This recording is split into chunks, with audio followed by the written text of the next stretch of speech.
Hey guys, good morning! How to cook fried rice. Tuturuan ka namin ng pinsan ko kung paano gumawa ng fried rice. Tara guys. Yeah. Nang walang gas na walang luto-luto. Yeah. Si ate ay gumawa ng plato. Ayan. Si ate at gumawa ng kanin.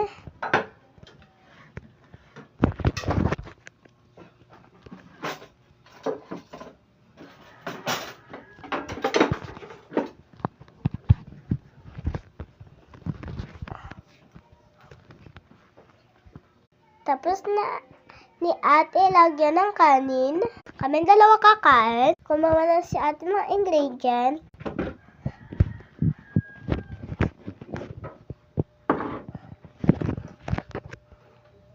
Asin.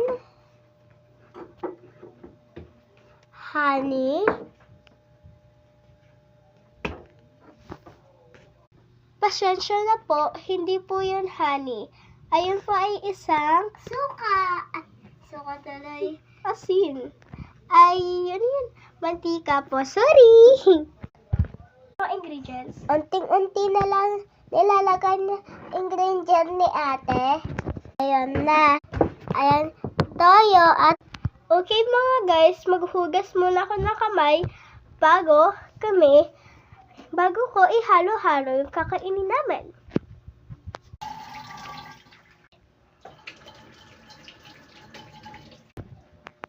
Okay guys, okay na ako maghugas. Ayan guys, ilalagay na namin yung mga ingredients. Kasi namin na videohan. Kasi, pagkakita namin, may tumunog na agad. Hi guys, how to cook the fried rice. So nakita pala namin, tapos na kami mag-vlog. Oo guys. Kaya hindi naman namin na video. Sorry guys. Saan to te? Diyan o. Tapos lalagyan po namin ng mantika. So, hindi ko natatanda yung pangalan na itong ingredients na to. So, okay na guys. So, malinis naman kamay namin. So, ano ko na yung pagkain namin.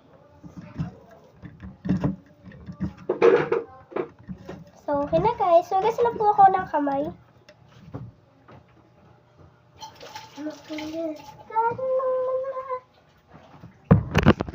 Okay, tapos na guys. So, mag-pray ka na. Thank you Lord sa mga pagkain na binigay sa amin. At salamat sa bigay niyong blessings. Guys, tapos na ang aming recipe.